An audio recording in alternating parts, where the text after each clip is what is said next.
Okay, let's jump right into this explainer. Today, we're going to explore the unforgettable, emotional roller coaster that is Jerry Spinelli's classic book, Stargirl. Look, if you've ever felt the overwhelming pressure to fit in, or maybe you've known someone who completely refuses to play by the rules, this story is going to resonate with you. It's this magnificent, almost allegorical tale about just how rare true nonconformity really is. We're going to walk through a full summary of this incredible girl who manages to shake an entire high school to its absolute core simply by being her authentic self. Right off the bat, before we even officially meet our main character, the author sets the stage with this brilliant dedication. He challenges us, right from page 1, to embrace the unconventional. He isn't just introducing a fictional character here, he's laying down an entire philosophy. He genuinely wants us to celebrate the outrageous. But, as we're going to see throughout the story, actually doing that in real life, well, that's a whole lot harder in practice than it is in theory. The story truly kicks off when Stargirl first arrives at Mica High. And I want you to really picture this scene. Imagine a high school where literally everyone acts, dresses, and thinks exactly the same way. Then, out of nowhere, a new student shows up. And she's wearing a 1920s flapper dress, strumming a ukulele, carrying a pet rat named Cinnamon in a sunflower canvas bag. And, oh yeah, she's singing happy birthday to absolute strangers in the cafeteria. I mean, the students simply cannot process her individuality. They are so used to snapping back into place, almost like identical rubber bands, that they legitimately cannot believe she is a real person. So what happens? Panic. It's actually fascinating to see the desperate lengths the student body goes to just to explain away someone who doesn't fit into their rigid, perfectly curated world. Because she doesn't act like them, their brains short-circuit. They start theorizing that she has to be a plant hired by the faculty, or maybe an extreme case of homeschooling gone wrong. Some even think she's an alien.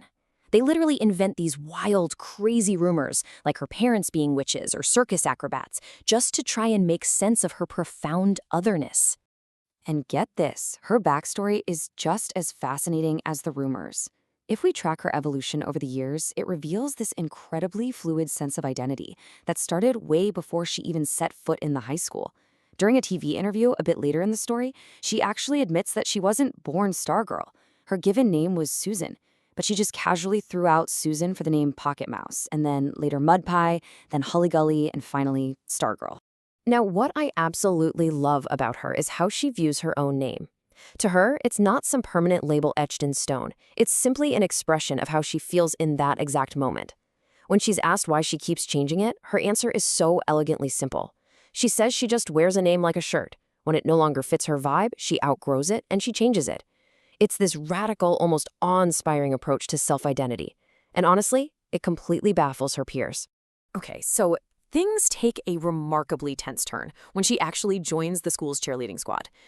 Her unbounded, limitless empathy quickly creates a massive, massive divide between her and the school's incredibly cutthroat sports culture.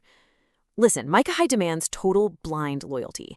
They don't just want a normal victory, they want 100-0 massacres.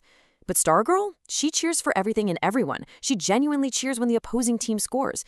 And when our own team is winning by a landslide, she actually stops cheering altogether out of pure empathy for the losers. Well, as you can probably guess, this total refusal to pick sides does not go over well. The school's resentment grows incredibly deep.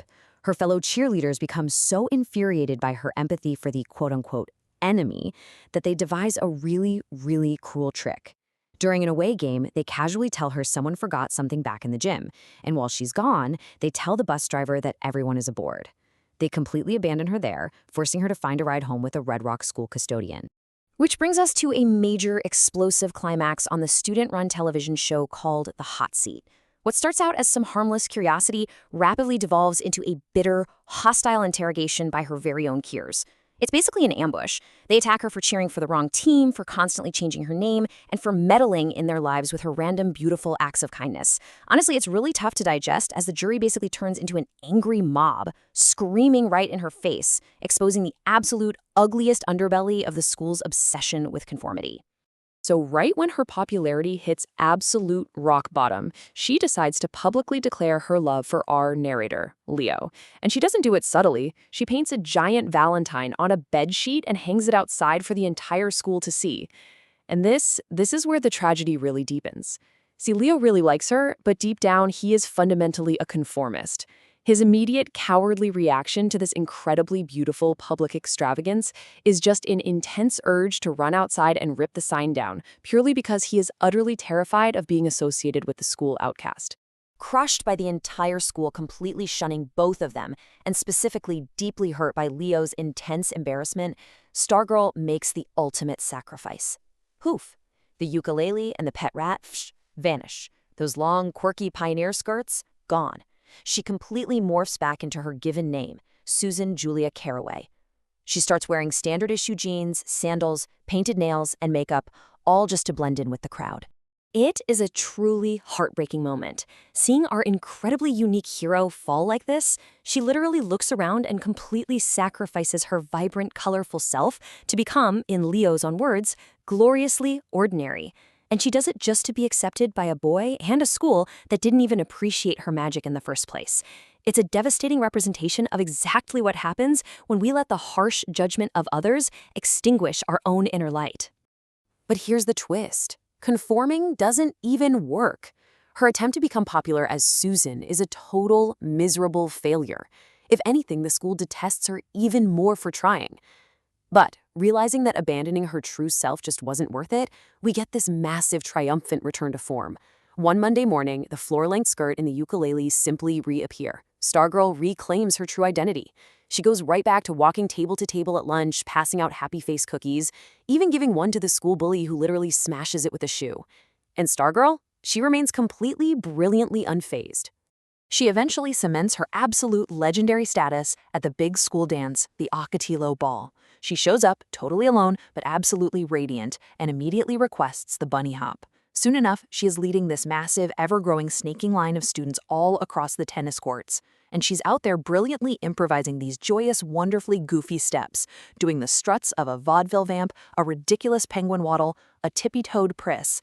For one magical, unforgettable night, she has the entire school right back under her spell of pure, unadulterated fun.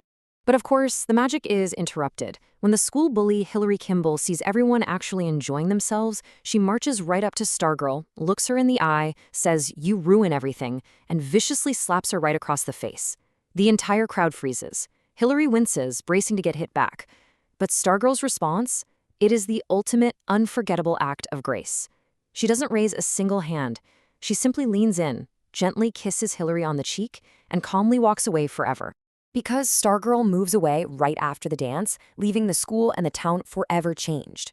Looking back on her profound, lingering legacy, there's this wise, grandfatherly character named Archie who perfectly summarizes her fleeting, beautiful presence.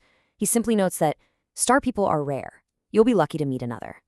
She was this completely original, totally uncorrupted spirit, dropped straight into a bland world full of ordinary rubber bands. So, as we wrap up this explainer, I want to lead you with this final thought.